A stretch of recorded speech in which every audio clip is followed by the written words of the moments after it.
I wish I wasn't afraid all the time, but I am. I know this world is screwed up. Believe me, I know it better than most. Which is why I wanted to ask if there's anything I can do to help make it right.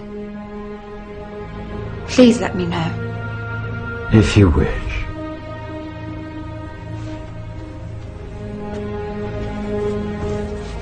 Be very anniversum fifus fisi. By the power of truth, I, while living, have conquered the universe. Personal motto. From Faust. That's about trying to cheat the devil, isn't it? It is.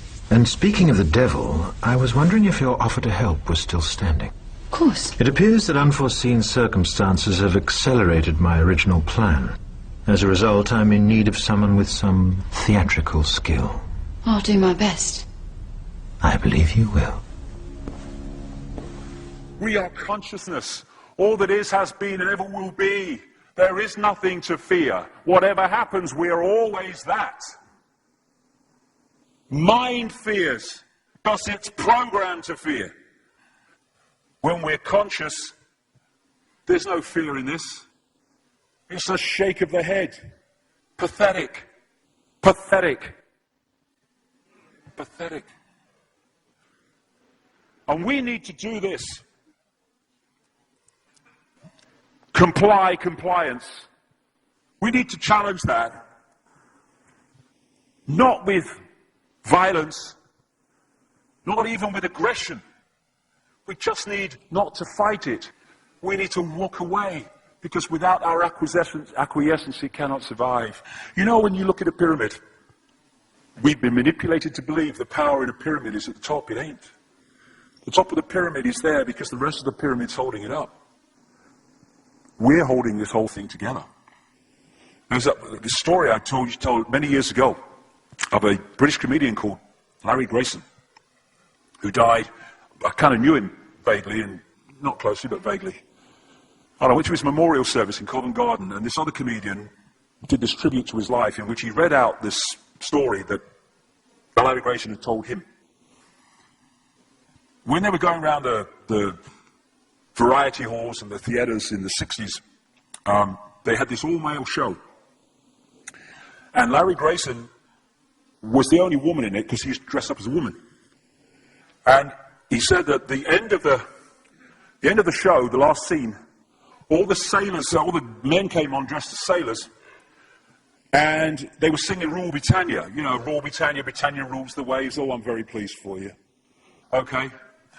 And as it built up, Larry Grayson would come on dressed as Britannia with the helmet and the shield, and he would be manhandled up the side of this pyramid to the top for the big finish. And he said one night, he said things seemed to be going rather well.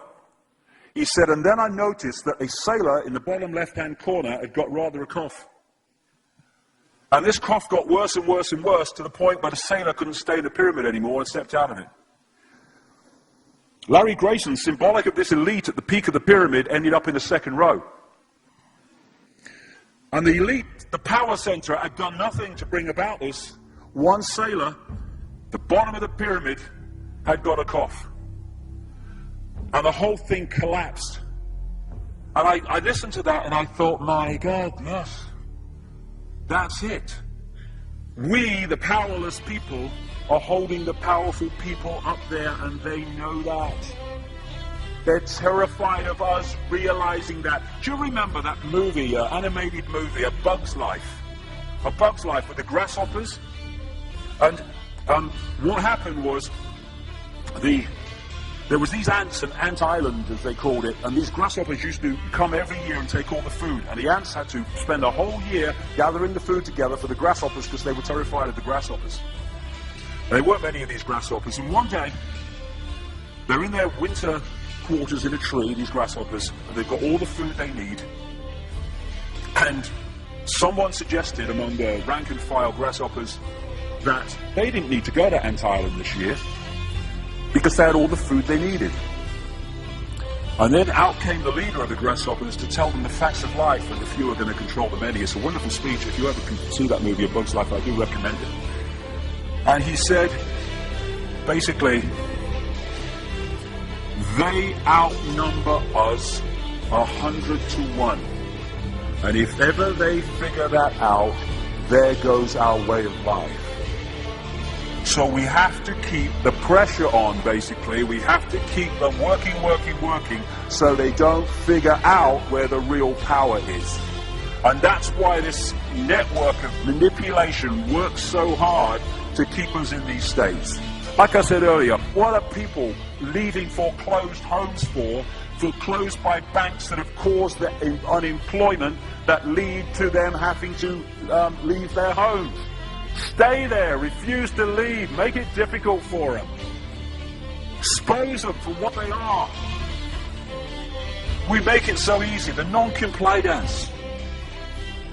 No longer will we just do it because we're told to do it. Is it just? Is it right? Okay, I'll do it. Is it unjust? Is it not right? I ain't doing it. We start to make the decisions on what we will and will not do based on our values and not some imposition from the dark suits. These people are gonna give me, grant me, or grant me not my freedom. I'm all that is.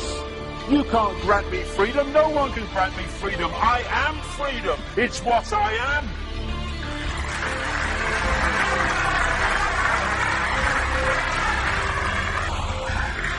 The big question, what would consciousness do? What would consciousness do in this situation? And when we ask that question, it really just changed the way we see the world. Not what would I do, mine, frightened. What would consciousness do? You know, this is a great line. If it's not right, don't do it. If it's not true, don't say it.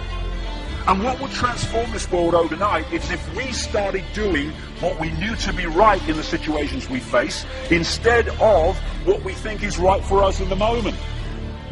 Not what are the consequences for me, or what's the best thing for me, how do I get the best deal out of this? What is right? What is just in this situation? If we started making decisions based on that, the world would transform overnight. These are very simple things. If we want a world of peace, then we need to be peaceful. We don't need to fight for it. We just need to be peaceful, and we'll bring that about. If we want a world of kindness, we need to be kind, and then it will naturally unfold. We don't fight for kindness. As Martin Luther King said, it's a wonderful saying, piece of oratory. Cowardice asks the question, is it safe?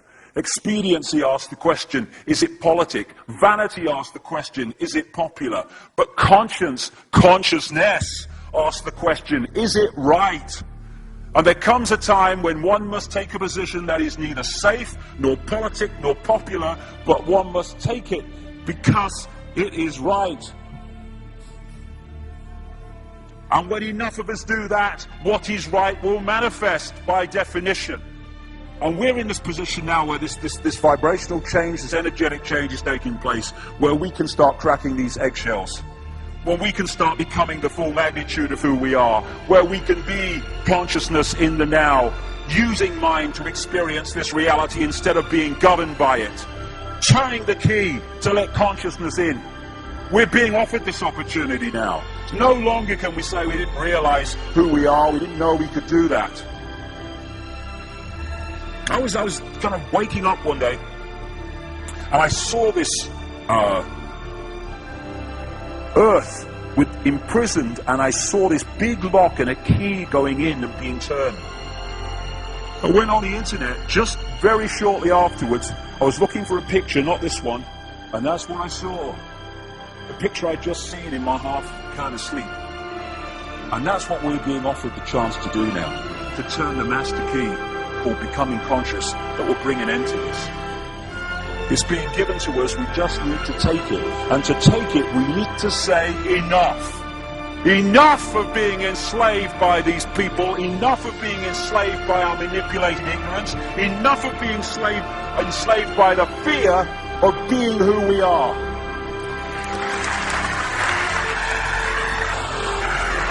Enough! It is time to fly. It is time to fly. Thank you very much.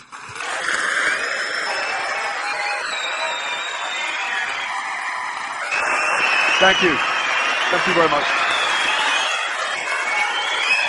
Thank you. Thank you. Thank you.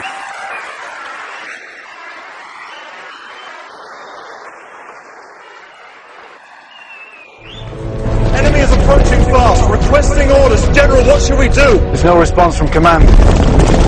Or from party leader Creedy.